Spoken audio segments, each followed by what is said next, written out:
Religion, a beacon of hope for some, a source of comfort for others. But behind the stained glass and incense lies a truth that might surprise you. Immense wealth. We're not talking about a collection plate full of fives and tens, we're talking billions. Take the LDS Church. Their estimated worth a staggering $265 billion. That's enough to buy every sports team in America and still have enough left over for a small country or a really big yacht. And they're not alone. The Catholic Church in Australia, they're sitting on a cool $30 billion. $30 billion.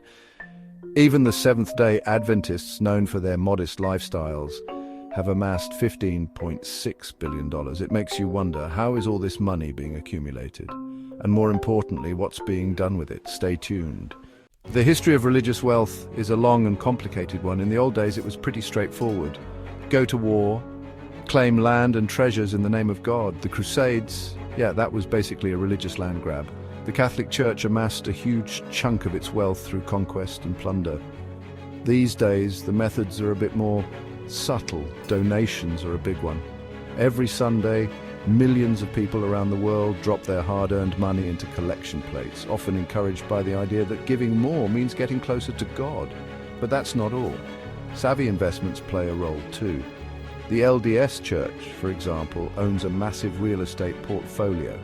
And let's not forget about the merchandise. Books, candles, trinkets, you name it. There's a religious version of it. It seems that while religion preaches humility, it also understands the power of a diversified portfolio. Let's talk about churches or temples or mosques, or whatever you call them. These buildings are often seen as sacred spaces, places of reflection and prayer, but they can also be, well, really, really fancy. Take St. Peter's Basilica in Vatican City. This architectural marvel is dripping in gold, adorned with priceless art and sprawling enough to get lost in. And don't even get me started on the Salt Lake Temple. The Mormons spared no expense on this one. It's like a palace fit for, well, a prophet. The irony is that these opulent structures often stand in stark contrast to the lives of the people who funded them. Many worshippers struggle to make ends meet, yet they're encouraged to contribute to the construction of these extravagant buildings. It begs the question, is this really what God intended, or is it just another example of religious institutions prioritizing their own grandeur over the needs of their followers? Section 4, Rivers of Blood, the long and bloody history of religious conflict. Religion is supposed to be about peace, love, and understanding, right? We'll tell that to the millions who have died in the name of God. From the Crusades to the 30 Years' War, history is littered with examples of religious conflicts that have left countless dead and entire civilizations in ruins. And before you think this is just ancient history, think again. The Israel-Hamas conflict, a complex situation with religion at its core, continues to claim lives today. Then there's the ongoing violence in places like Sudan, Yemen, and Myanmar, all with religious undertones. It seems that when it comes to religion, the line between faith and fanaticism can be terrifyingly thin. And when that line is crossed, the results are often catastrophic. Section 5, Beyond the Cloth, unveiling the dark secrets of religious corruption. Sadly, the problems within organized religion go far beyond disagreements about doctrine or lavish spending. We're talking about something far more sinister: corruption. And not just your run-of-the-mill embezzlement, though there's plenty of that too. We're talking about abuse of power, cover-ups and exploitation on a massive scale. The Catholic Church, for example, has been rocked by wave after wave of sexual abuse scandals, with accusations of priests preying on children and a hierarchy more concerned with protecting its image than seeking justice. Then there's the sale of indulgences, a practice from the Middle Ages where people could literally buy forgiveness for their sins. Talk about a lucrative business model. And it's not just Catholicism. Hinduism has its share of issues too, with extremist groups committing acts of violence in the name of religion. It seems that wherever there's power and influence, there will be those who are willing to abuse it, even in the supposed name of God. Section 6, Invisible Shackles, the psychological manipulation of religious doctrine.